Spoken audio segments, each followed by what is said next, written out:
My name is Namira Salim. I'm a founder astronaut of Richard Branson's Virgin Galactic, which is the first private space line of the world. I'm also the first Pakistani and the first woman from Monaco to have gone to the North Pole and the South Pole. I am also the first Asian to have skydived over Mount Everest tandem in 2008 during the first historic Everest skydive. Oh my goodness, you have done so many incredible things. I can't wait to talk about them in more detail. But Namira, I'd love to go back to find out a little bit more about your childhood and what life was like growing up. Did you grow up with siblings? Were you sporty? Were you outdoorsy? I was born in Pakistan. I was a very shy little girl, very introverted, and I still am, even though I have this whole image out there about myself, but I'm a very private person until today. I had a dream. The moment I was born, I had this inner knowing that I would grow up to become an astronaut. I told my parents when I was hardly a few years old that I want to go back to space, as if I came from there. I really felt that something was calling out to me. And I would cry and tell them that I don't want to play with toys. I want to go to space. And by the time I was a teenager, I was very confident, and I actually announced to my cousins and friends in Pakistan growing up, where we didn't even have like a human spaceflight program until today, that I would grow up to become an astronaut. And it was just something I believed in. And I was very adamant that I would somehow get to space. And I was very inspired, of course, by NASA. And I used to wonder how I could go to space with NASA because I'm not an American citizen. But I used to be very fascinated that the first two letters of my first name and last name are NASA. That was enough to inspire me. So you've told your families, you've told your cousins that this is sort of your dream. When did it start sort of changing to becoming more of a reality? Like, what sort of steps did you need to take in order to think, well, actually, how are you going to make this happen? Because you know, it's such a massive dream, and it's almost something that little children do go around, you know, say, I'm going to be an astronaut, I'm going to go to space. And then it can fade away maybe to some more realistic ambitions and goals. But that didn't happen in your case. So what kept you motivated? Well, I think I'm lucky that I'm growing up or living in an age which is the new age of space exploration. It's called the new space age, or the democratization of space. So I was adamant until I was in my high school that, you know, I would probably pursue science education because that was the only way to become an astronaut. You had to, you know, learn the physics and astrophysics and the calculus and the mathematics. I tried my hand at that. I was mentored by an astronomer, and I was studying the night sky just because I was fascinated by the stars and the constellations more in a creative way. But, you know, after a while, I gave up because I realized that I was not the kind of person who could pursue science education. It was just too technical and boring in a way, even though it was very fascinating. But, you know, I was always a very creative person. So I kind of gave up on that. And my father gave me the ultimatum when I was in high school that I would have to choose commerce as my field of education, because he thought that people in business are the only kinds of people who really become successful. And he was a businessman in the end. So he was doing very well. So I was pretty afraid of my dad at that time, even though I was his favorite child, the only daughter. I listened to him in the end because, you know, I gave up on the science side of things. Then I went on to the US and I did my BBA. And during all those years, I kept in touch with the stars in a very creative way. I joined astronomy clubs. I was the first female member of the first Astronomy Society of Pakistan. When I was in my undergraduate school in Long Island at Hofstra University, I used to go to star parties at the eastern tip of Long Island. I was inspired by the stars. I would create things around the stars to be inspired by them. So I just had my own way of keeping in touch and keeping the dream alive deep inside my subconsciousness or conscious mind, whatever you want to call it. And then after my graduate studies, I still didn't give up. During my graduate school, I still took, even though my major was international affairs and international business, I took courses in sculpting. That was my thing, even in undergraduate school. So in grad school, I did like 3D mixed media sculpting. The final course that I took at Columbia University, which was my grad school, was also mixed media sculpting. And the last thing I created there was what I called an integrated flying machine.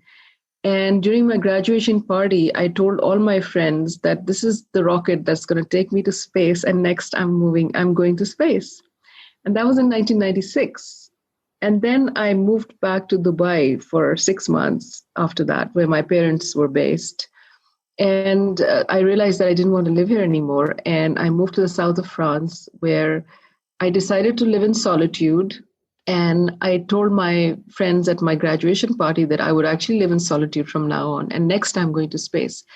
And I really moved to Monaco in the south of France, where I spent at least the next 5 years only creating, reflecting the purpose of my life, writing poetry, and doing all kinds of creative things. And in that process, I stumbled upon the news that Richard Branson was going to license the technology of the first private space line that made it to space within 2 weeks twice and won the $10 million Ansari X Prize. I just simply picked up the phone and I called Virgin Galactic, and they had not even set up offices at that time.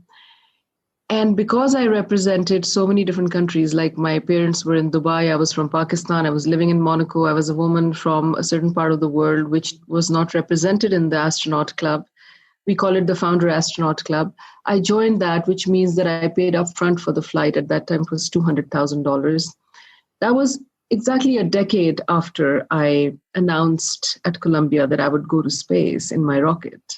So in January 2006, I joined Virgin Galactic as a founder astronaut. And that was it. And I was going to be just like any other founder in a club of 100 people. But I got even luckier than that, because 2 months later, in March of 2006, Richard Branson was coming to Dubai. And he was coming on the inaugural flight of Virgin Atlantic, his airline. And they decided that, they wanted to also launch Virgin Galactic in Dubai because they thought that they could find an investor here. And they started looking for a founder from Dubai, and they didn't have one. And I was the only one who also came from Dubai. So I was invited by Virgin Galactic that I would join Richard Branson in the global press launch for Virgin Galactic in Dubai. And I would be presented as the first founder from the UAE. And that happened. I did very well in the press launch. He was very happy with my performance. And he launched me as one of the earliest founders and the first woman to go to space from the UAE, from Dubai. So my news became global overnight because the entire global press came with him in that Virgin Galactic flight, like all the British media, CNN, BBC, Sky News. So I was all over the news. And I had not told anyone that I was doing this, but it became like viral everywhere. And the news went into my country, and I was actually invited by my country, Pakistan. And I was launched to the entire nation of 200 million people as the first Pakistani astronaut. So the ministry that launched me is called the Ministry of Information and Broadcasting. And it became national news. And I think that a little girl growing up in Pakistan in the midst of 200 million people got really lucky, not because of anything, but the fact that I always believed in this dream with childlike enthusiasm and idealism and purity of intent, and this purity that it would happen one day. And, it was all about sending these wishes up there in the universe to my creator, to my God. And it came back. I was just simply focused. I believed in it. And I think that's the bottom line to anyone, any dream. And I always say that dreams don't have to be big. We don't have to have big dreams, but we have to have dreams because dreams inspire us. And it's important to have dreams. Otherwise, we just don't progress in life. We don't inspire others. We don't inspire ourselves. We don't have stories to tell. So that is my story. That's how it all happened, really. It makes no sense, but it happened because I believed in it. And then you completed your suborbital space flight training in the world's most advanced high-performance centrifuge over in the US. Could you share a little bit more about the training and what you had to do and what that was like? Yes, that happened actually right after I joined Virgin Galactic because we were expecting the flights to happen pretty soon. So that was in 2007. It was in the NASTAR Center in Philadelphia, which houses the world's highest performance centrifuge. And that facility is used for pilots and, some astronauts to train. So Virgin collaborated with them, and our spaceflight training lasted 2 days. It contained all the profiles and all the G forces that we would encounter during our spaceflight. So, we had this simulation in the centrifuge, which would entail us like taking off from the ground and going up, rocket motor ignition, breaking the orbit, floating in space, coming back into the Earth's atmosphere, and then gently gliding in the atmosphere to land and touch down. So the feeling I had in my training was that when I was going up, it's like all these G forces that actually push you down on your chest, and I felt like a baby elephant was crushing me down. It felt very heavy on my chest because it was 6 times my body weight on me during the simulation, 6 Gs. And then when I went up in space, I actually felt that I was floating in space in zero gravity. It felt very light. And then when I came back, it was like a gentle glide back into the atmosphere. So it was all the G forces, all the G profiles that we encountered during the training. Do you actually think that you will get into space? Do you think that's going to go ahead? So you did the training back in 2007. So almost 13 years later. What's happening in the space world? Well, you see, the flights that we are going to take are suborbital flights, which means that they will break the orbit and will float in 5 minutes in zero gravity and come back.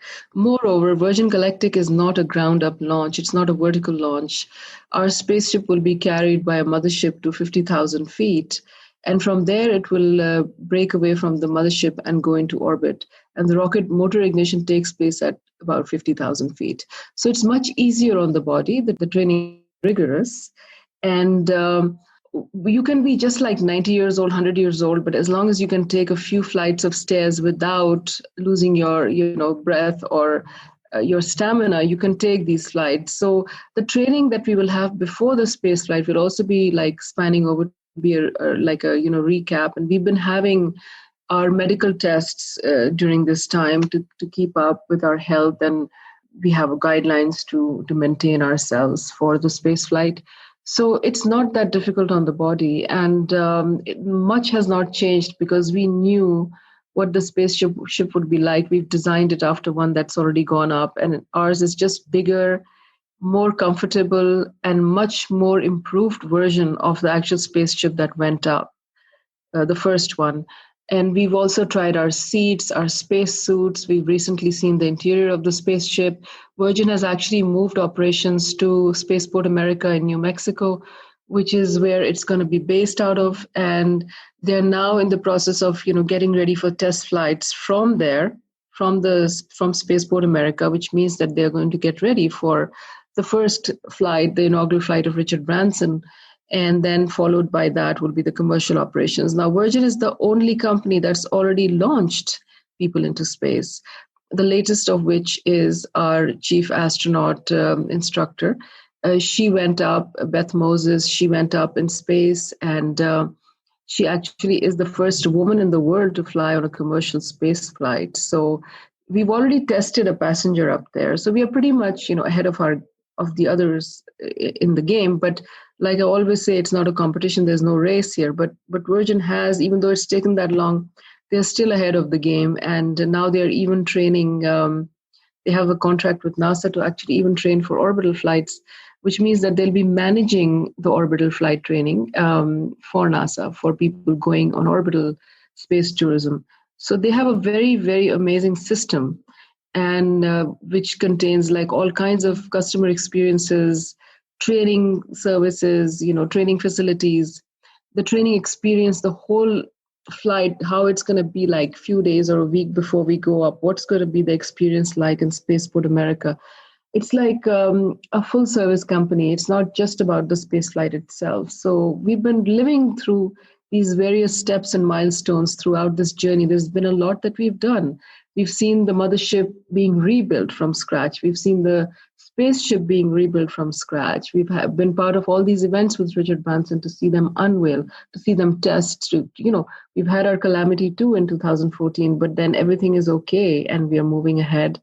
And the next test flights have been successful, and the future ones we hope will be the advent of commercialization of space travel. It's amazing to think how far humans are going. And I sort of want to talk to you as well about the other sort of pioneering expeditions that you've been on and the records that you've set with regards to the poles. So, you're the first woman from Monaco at the North Pole, and the first person from Monaco at the South Pole, and you're the first Asian and first person from Monaco to skydive over Mount Everest.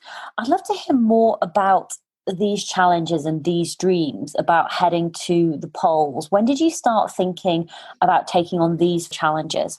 It's very interesting because when I got so much of press between my global launch in Dubai and Pakistan, I was in the national media for years because when I did this, when the launch happened in 2006, the press launch with Richard, then it was my training in 2007. I also went to the North Pole in 2007, and the reason was because I had so much news, and I realized that the spaceflight might take a while, and I really was afraid that I might get negative news if I don't go to space because this is taking forever. But actually, I was wrong because my story has actually been inspiring people forever. And my thing before my spaceflight, just to keep the press going and to get the story moving and people inspired, especially women and youth, I decided to go to the poles, which meant that I wanted to go as far as possible on Earth before breaking the orbit. So I realized in the process that I would be the first Pakistani at the North and South Poles, and I did it immediately in 2007 and 8. And I was the first woman from Monaco at the North Pole after the Prince of Monaco. And I was actually the first person ever from Monaco at the South Pole before the Prince of Monaco. So the Prince of Monaco is the only head of state who's been to both the poles, and he calls himself the bipolar prince. So that was quite interesting and very inspirational that, I hold this record with him. I mean, at least I held this record with him to begin with. Now, maybe other people have gone, but I was the first woman from there and the first person from there. So the whole point was then that I was encouraged to climb Everest when I went to the South Pole because I met with the most amazing adventurers who had actually done all the 7 summits. And they were like, wow, a Pakistani woman at the South Pole, now you need to go and climb Everest. And nobody had climbed Everest, no woman had climbed Everest from Pakistan, a man had. And I started thinking of climbing Everest. And before I could do that, I heard of Everest skydives, the first in history. And I was like, you know what, this is going to be quicker. And even though it was more dangerous and it was really like, don't even ask what all happened there, I'm going to tell you all about it. It was very dangerous, but I went for that. And the motivation was, of course, that not only the first Pakistani, but I was the first Asian to do it. And since it was the first Everest skydive in history, it was extremely safe. The operations were very, very well planned. However, it was overbooked. And there was an issue with weather. Weather was underestimated. It was a late monsoon in Nepal. And we had like these dark, gloomy clouds on the drop zone every single day. And the drop zone was like a nightmare because the whole program was delayed. So first we trekked up and down the Himalayas. I trekked for about 10,000 feet up and down in the Himalayas. And then when it was time for me to dive, there was this whole long line, and it was October of 2008. We had like a crash which killed like 7 people. It was the little airline that brought us from Kathmandu to Lukla, which is the gateway to the Himalayas, to the airport to the Himalayas. The same airline crashed. And, my mother, God bless her, was alive at that time. And, she was an avid reader of the news and you name it, everything on the face of this earth. So I didn't tell her, but she knew first thing in the morning that there was this crash because it was global news. And she asked me, she said, what the hell are you trying to do? Why can't you come back? This is so dangerous. And I'm like, wherever I go, I don't look back unless, and until I'm done. So I'm not coming back. Then there was a jumpers crash after that, a few days later. So one of the jumpers in our program crashed on the rocks and she broke all her bones. It was not fatal, but obviously, she was totally paralyzed after that. So I stayed on. And to make it worse, the financial crisis of 2008 hit us on the drop zone. So a lot of people had to leave in an emergency because they were losing a lot of money. That dropped the numbers a little bit. And I kept waiting and waiting and waiting. And believe me, I was like the last lift of the program. and nobody else went after me. And it was the most beautiful lift because we had the most beautiful weather. We didn't have a single cloud. It was a sunny day. It was a perfect dive, a perfect glide down the in the parachute, and the perfect landing. So I had no regrets in the end. Again, it was about my belief in and this inner knowing and this feeling. Even though it was really funny in the Himalayas. They had all these monks. And the monks were called upon this drop zone to do prayers. And I actually met a few monks and I asked them, I said, do you think that I'll make it? I don't know what's going to happen. Will anything happen to me? And one of the monks told me, don't do it, you'll die. God forbid. And I didn't listen to him because I didn't think I would die. I didn't believe him, And one of the monks told me, no, nothing would happen. So I believed in myself and I believed in what the monk told me. And I really felt that I would be safe. And, I have my own prayers going. And I didn't think it was time for me to go. So I went ahead and I took the plunge literally, and it worked. So I'm really glad I did it. So how does it work with the Mount Everest skydive? Because how high can the planes actually fly up there? Yes, that's a good question. I should have mentioned it. So the drop zone that I mentioned is called Shang-Boucher drop zone. It's the highest drop zone of the world. It is at 12,350 feet. That is usually the altitude from where people jump. But that drop zone is located at that height.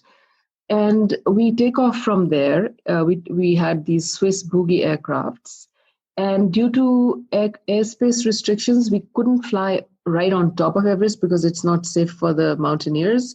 So we were given a certain distance that we could, sort of approach Mount Everest, but we could go above it. So my dive took place at 29,500 feet, which is about 500 feet, I think, above the peak of Mount Everest. So it was above Everest, a little bit away from it, and at the highest drop zone. So I jumped down. It was a halo jump with oxygen from 29,500 feet, and I came down to 12,350 feet. It took a few minutes, and because it was a tandem jump, the parachute was huge. It was a military parachute from the US, and when it opened, you won't believe the impact. I mean, really, I felt as if my knees would sort of break and they stretched so badly that they would come apart or something. It was quite painful during the dive because of that impact on my knees for the first couple of minutes, but then it was okay, and I felt beautiful and the funny thing was that first you jump down and you open a drag parachute. So the drag parachute actually reduces your speed to some extent, in the sense that you float and you feel that you're floating and you're gliding very gently, and actually you feel that you are not even moving, as if you're just simply in a crawling position in the sky. And it felt like I was actually in zero gravity floating in space because I didn't feel that I was coming down. There was no relative distance, so you don't feel that you're actually skydiving, free falling at the speed which was 153 miles per hour. I just didn't feel that. I felt stationary in the sky. Amazing. And then when the parachute opened, the main parachute, that's when I started gliding down and feeling that, okay, I'm gently coming down because, I was closer to the ground. And of course, I could see things around me and I could see myself approaching the earth. So obviously, I felt that there was a sense of motion there, a movement, a descent. So in terms of preparation, had you had to do quite a few skydives before getting out to Everest? Or was it just a case that you didn't need to do any preparation, you could just go and do the jump? The preparation was not required. Some people did it, but I didn't do it because I didn't want to spoil the fun. So I didn't do anything. I just wanted, I'm quite a risk taker. So I just wanted to, it was a do or die thing for me from Everest. And I didn't want to spoil it because all the fellow jumpers who were there said that, if you jump in the Swiss Alps, it's nothing close to what this is. The Himalayas is beautiful. And when you when you fall from above Everest, believe me, when you look down, you don't see anything but mountains. It's such a vast expanse. And you feel like a little speck dropping down towards these mountains. So it's so beautiful that I didn't want to spoil it. The only thing that spoiled it was the waiver, that we had to sign before the dive. And of course, it was very dreadful and, horribly worded. So that spoiled my mood a little bit because, it's all kinds of things that they write in there. But other than that, no, I didn't. The only preparation was trekking. which was also not mandatory, but I did it because, it was just a beautiful trek anyway. And it was just to build my own stamina and to see the beauty of Nepal and the Himalayas and the beautiful Milky White Valley along which we trekked in the Himalayas, in the Sagarmatha Park, which is a beautiful scenic park in the Himalayas. How do you weigh up the risks of the different challenges that you do and that you dream of doing? So, the risks involved of a tandem skydive, the risks involved of going into space, how do you weigh them up? How do you manage those risks? Are there any fears, and how do you manage them? I believe in fate, and I believe in destiny, and I believe in the feeling I have. And the feeling that I get about all these things is not my feeling. It's the feeling I believe in God, and I think it's the feeling of the divine force within me. And when you have the divine force within you, or whatever anyone believes in, when they have that faith within themselves, they have an inner strength. And I have that inner strength, and I'm not afraid, because whenever it's going to be time for me to go, nobody can stop it. And it's going to be inevitable. And, like everybody has to go one day. So I believe in fate and destiny in that sense. I don't have any fears of death. In fact, as we grow older, my fear is that I'm a very blessed person when it comes to talents, and I have not even touched upon my talents yet. I got diverted into adventure because of my space travel, but I'm very abundantly creatively blessed. Like, I've just come out with a song. I don't know if you've seen it. It's called Follow Me to the Moon. And it's all about my work in the space industry. So I didn't want to just go out there and sing or write poetry about something that I couldn't relate to. So I wrote the lyrics of the song myself. And it was a tribute to the Apollo astronauts in last year, which was the 50th anniversary of the Apollo moon landing. And the next verse is about the new space age and how man is going to return to the moon and move to Mars. And the last verse talks about my work in the industry through my nonprofit, which is called Space Trust. And I promote space as the new frontier for peace on Earth. I've been nicknamed a space diplomat because I've been engaging heads of state and governments to understand that space is the new frontier for peace, and space diplomacy is the only form of innovative novel diplomacy in the age of democratization of space. So it was very rewarding to create this song and come out with my singing talent in a field that I have dedicated myself fully to. So life is short as we grow older, and my only fear is that I hope that whatever life I have on this earth, I'm able to touch upon all my talents and bring them to the world, because I want to leave something valuable for other people to be inspired with. And there's a lot more to me than what we've spoken about here. Just going back to the poles, so you've been to both the North Pole and the South Pole. How did you find those expeditions? What were they like?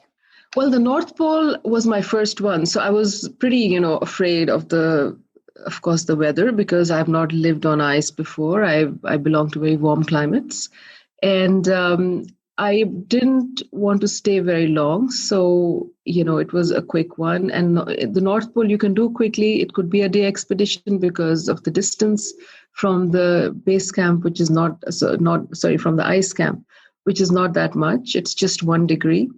But what happened was that I was in Norway in the Svalbard Islands, and that's where I took my adventure from. And we had like a huge, weather issue due to climate change, and the ice runway on the ice camp had broken. So luckily, I was not stuck on the ice camp, but I was stuck in Norway in a hotel, which is okay. But then we made it to the North Pole, to the ice camp. And my expedition to the North Pole was as the honorary ambassador of tourism for Pakistan. So I went with my peace flag. And also, I wanted to talk a little bit about our northern areas, because we have a lot of beautiful mountains in Pakistan. So that was the reason I went. And it was scary, but then I had the courage in the end, because, it happened pretty smoothly. And I stayed only 1 day at ice camp, one night. I had to camp there. And I had all the right gear. We had very good guidance from our expedition leaders. And they told us how to buy all the weatherproof gear and, the weatherproof sleeping bags and all of that. So that was like the first one. And I think it gave me some confidence about the South Pole, where I spent a lot more time. So when I went to the South Pole, the ice camp there is very far from the South Pole because it's 10 degrees away, so it's at 80 degrees south. I stayed at the South Pole ice camp for the whole expedition was 3 weeks, because you had to stay at the ice camp for like at least 10 days before heading for the South Pole, and 10 days after, because you actually get stuck in the snowstorms and the whiteouts and the weather conditions. But living at the ice camp in the South Pole ice camp was beautiful, because it was just a very social and happening place. There was this ice tent. There were adventurers from all over the world, like I said, mountaineers, skiers, all kinds of people. And the dining tent at ice camp was the most amazing place to hang out and meet people from all over the world. They had like their refrigerator inside the ice. Like there was a tunnel that was dug into the ice. There was a whole passage that you could walk into, and there was all this fish and food frozen over there and stored there. So we had a chef. We used to get hot meals. There were birthday parties. There were cakes being baked. It was just so beautiful. We had so much fun. So over there, because I'd already been to the North Pole, I did a little bit of ice trekking. I climbed the highest mountain at ice camp. And it was really funny because, I had, again, made friends at the South Pole who helped me climb the mountain. And we came back on our bellies, sliding down on our bellies on the way back. It was really fun. Then we took an ice tractor. We went in the environment to look for different objects, like a plane wreck. There was a plane crash there that we saw in an ice tractor. So we did all kinds of crazy things there. And at the South Pole, geographic South Pole, as you know, there's the Amundsen Scott South Pole Station, the research center, and it's like a whole facility. It's a regular building that you find on Earth. When we went there, we visited that. We had a tour of that. It was like, going in a normal building anywhere. We had running water. We had, there were offices there. There was a, tennis court, basketball, US Postal Service. So we sent a postcard from there to our friends. So it was nice. And just a few hours at the geographic and the ceremonial South Pole, where I hoisted my peace flag. And I always took the peace flags of all the countries I live in. So the UAE, Monaco, my native country, Pakistan. And I did all of that. And believe me, just the, like the walk of a couple of minutes from touching down at the pole and going into the building of the South Pole Station would make you teary-eyed, because you can't imagine the wind chill factor and the windy situation. I mean, it was minus 36 degrees with the wind chill factor, which is a lot colder. And I couldn't even open my eyes. And the cameras that I was carrying, the batteries, they run very quickly in the cold weather. So you have to keep changing batteries between photographs. At that time, the mobiles don't really work there. I had a satellite phone. I didn't take my mobile phone up there. And we had these, pocket warmers to keep our batteries so that, we could replace them quickly. So that was the experience. I mean, I really went as an ambassador of peace to both the poles, and I hoisted my peace flag. I also had it on my jumpsuit for my Everest skydive. And that's my peace flag, which I have also sent to space. It's called Peacemaking with Nation Souls. It was the theme of my first exhibition at the UN during the General Assembly in May 2002. And that's my universal peace flag. So it was, I think the South Pole was very interesting. And I enjoyed Everest a lot because of the beautiful weather and the scenic, amazing trek that I had in the Himalayas. I loved it. Tell me a little bit more about your being ambassador for peace and your peace expeditions and what you're hoping to achieve with them, and how it's gone on to inspire women and youth internationally. Well, when I went to the North Pole, I was an ambassador for tourism for Pakistan, honorary ambassador.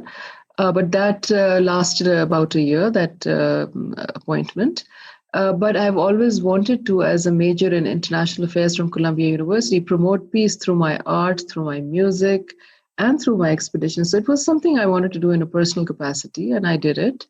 And because of that, I guess, I got a lot of press and as a global ambassador of peace or whatever. And but not so much as I am referred to now through my nonprofit work, which is as I mentioned, Space Trust. And because I promote space as the new frontier for peace, and I've done concrete work in terms of engaging 5 sitting and former heads of state, 10 governments on the sidelines of the UN General Assembly, where I had my last event at the UN headquarters during the high-level week when all the leaders come into town in 2018 and in 2017. I was able to make an impact. And since 2015, after launching this nonprofit, I've been promoting and presenting and advocating the idea of space as the new frontier for peace at top space industry events. I had my first event in the US at the Capitol Hill with Congressman Jim Bridenstine, who's now the NASA administrator. So again, another ironic thing there, that I've had an event. My first event in the US was on the Capitol Hill, co-hosted with who is now the current NASA administrator. So I guess, dreams do come true, and those childlike feelings, that inner knowing and that inner conviction, there's a lot of truth in it. So with my recent work in promoting space as the new frontier for peace, I've aligned the whole program to the UN Global Agenda of 2030 and Space 2030. And under Space 2030, I'm promoting space diplomacy.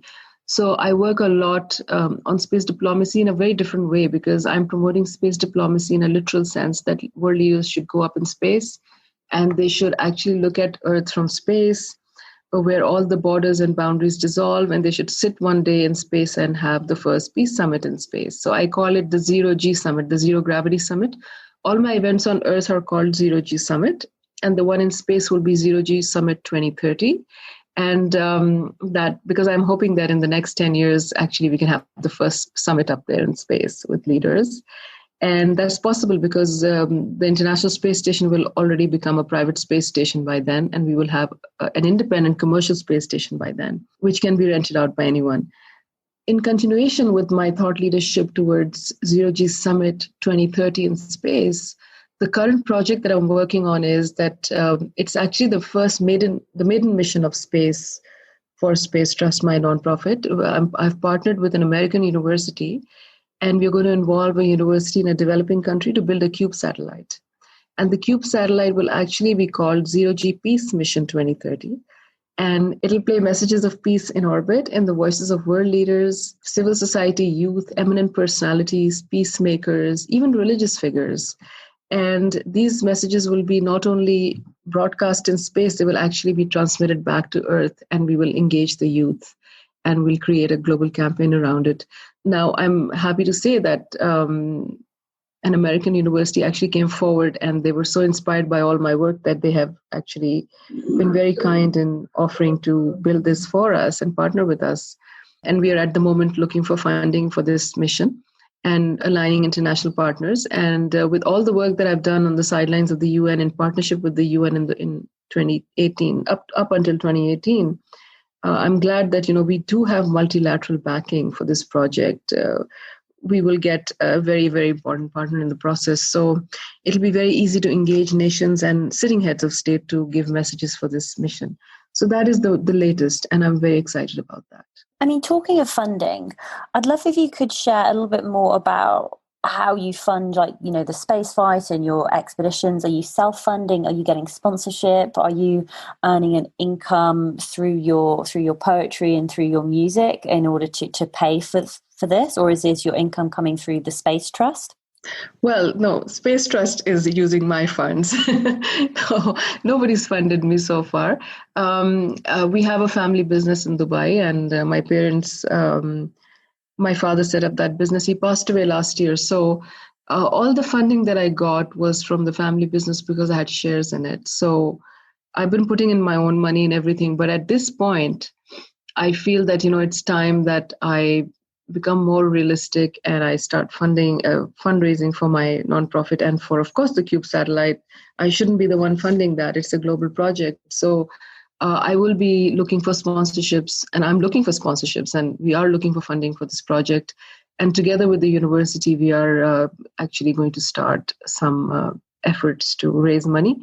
And I'm also looking to raise money separately for Space Trust because I want to develop another program other than the ZeroG Summit.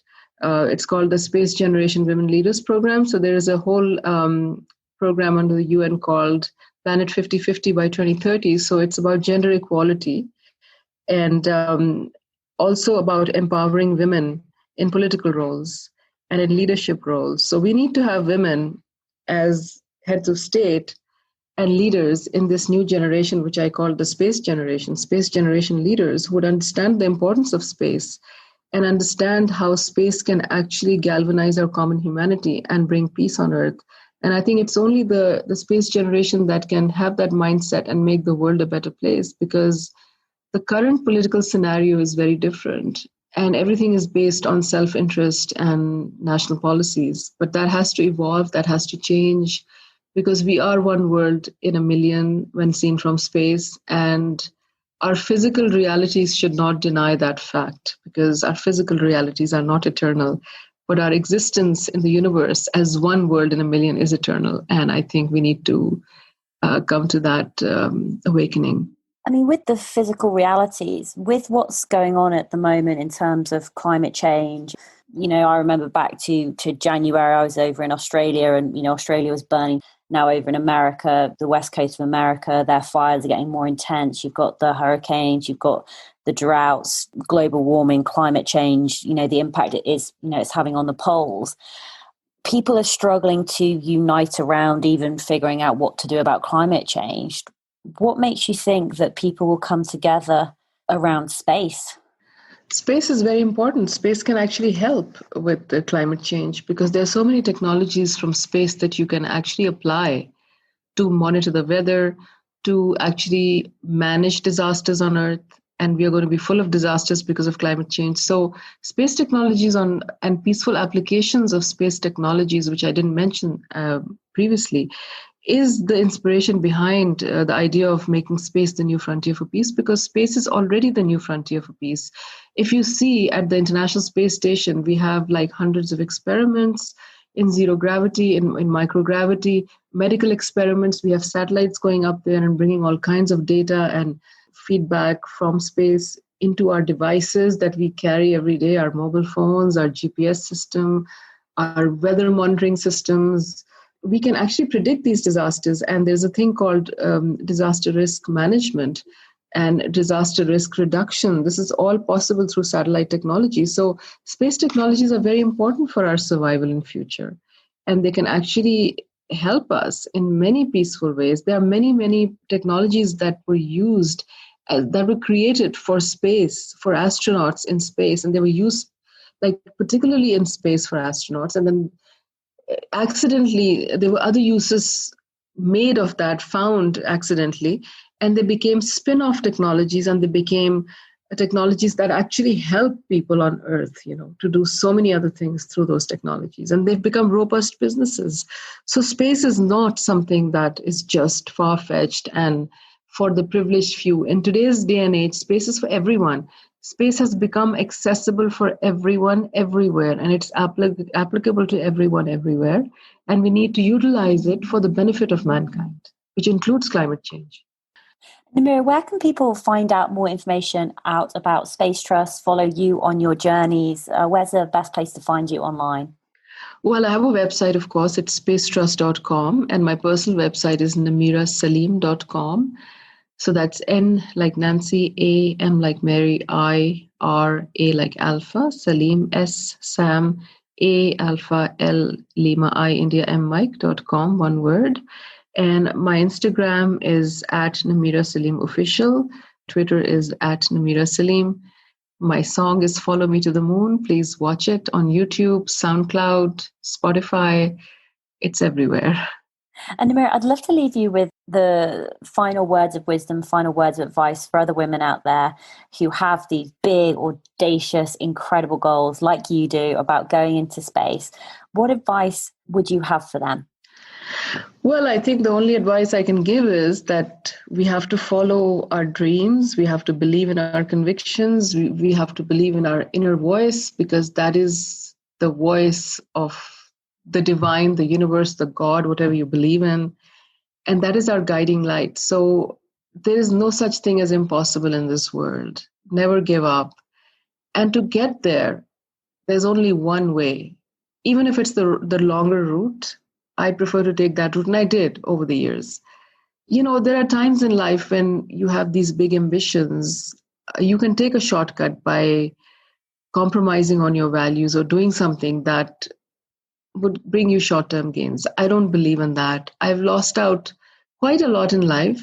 This is all the good stuff you talk about, but there's a lot I've lost also. And I've lost that because I didn't want to lose my values, my value system. I stuck to that. But believe me, there were rewards. And this is the reward of that. So I think to get ahead in life, never compromise on your principles and values. That's been my key to success, I think, to whatever I've accomplished. I'm not saying I'm successful, but whatever I've accomplished, it's really for my own self, for my own confidence, for my own, breaking barriers from a part of the world where I come from, where these things are not necessarily encouraged.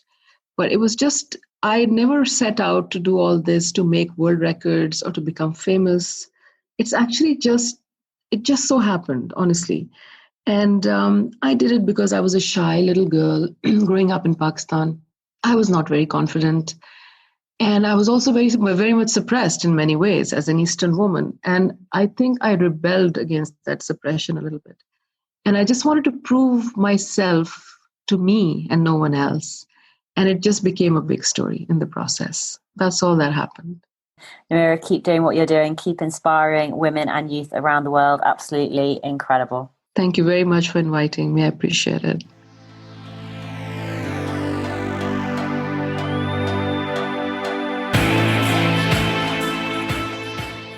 Hey Tribe, I hope you enjoyed that episode with Namira. My name is Sarah Williams. I'm the host of the Tough Girl podcast and the founder of Tough Girl Challenges, which is all about motivating and inspiring you while increasing the amount of female role models in the media. Everything that we have talked about today will be available in the show notes at toughgirlchallenges.com. Now, if you're particularly interested in space, I've got another episode that I'd highly recommend that you go and take a listen to. So we spoke with Dr. Susie Imber on February 20th in 2018. And Dr. Susie Imber, she is an associate professor in space physics at the University of Leicester. Susie is also a keen mountaineer and was the first person to chart a number of remote peaks in the Andes. She was also the winner of the BBC Two television series Astronaut. Do you have what it takes? So Susie shares more about this on the Tough Girl podcast. She shares more about growing up, what it's like working in space physics, her mountaineering expeditions, and why she does want to go into space. So it's an absolutely fascinating episode, so I'd highly recommend you go and give it a listen. So new episodes of the Tough Girl podcast come out every Tuesday and Thursday at 7 a.m. UK time, so make sure you subscribe so you don't miss out. This Thursday, we're going to be speaking with Shemi Alcott, who is Britain's greatest ever female skier. She's a 4-time Winter Olympian. She's had a career high ranking of 8th in the world, 7 times British national overall champion, and the only British female skier to ever win a run in a World Cup. She's widely regarded as one of Britain's greatest ever skiers. So an episode not to be missed. Massive thank you to everyone who's supporting the Tough Girl podcast by signing up as a patron. If you'd like to support the work that I do and to pay it forward to encourage more women and girls to get fit and active, to travel and explore, and to help to increase the amount of female role models in the media, please do go and visit Patreon. patreon.com/Tough Girl podcast. You can sign up for a monthly membership. There's also annual options. There is the option to pay in sterling, US dollars, and euros. If that doesn't appeal, then there's also the option to do a one-off donation via PayPal. If you go to the website toughgirlchallenges.com, scroll to the bottom, there's all of my links to social media. So there's links to YouTube, Twitter, Pinterest, Instagram, Facebook, Patreon, but there's also the PayPal donate button. So just click on that to support the Tough Girl podcast with a donation. Massive thank you again for taking the time out of your busy days to listen to the Tough Girl podcast. I hope it's motivated you. I hope it's inspired you. I hope it's encouraged you to take the next step forward in going after your own dreams and goals. So take action now. Do one thing today which is going to bring you closer to achieving your dreams. Take care, lots of love, and I'll speak to you soon. Bye.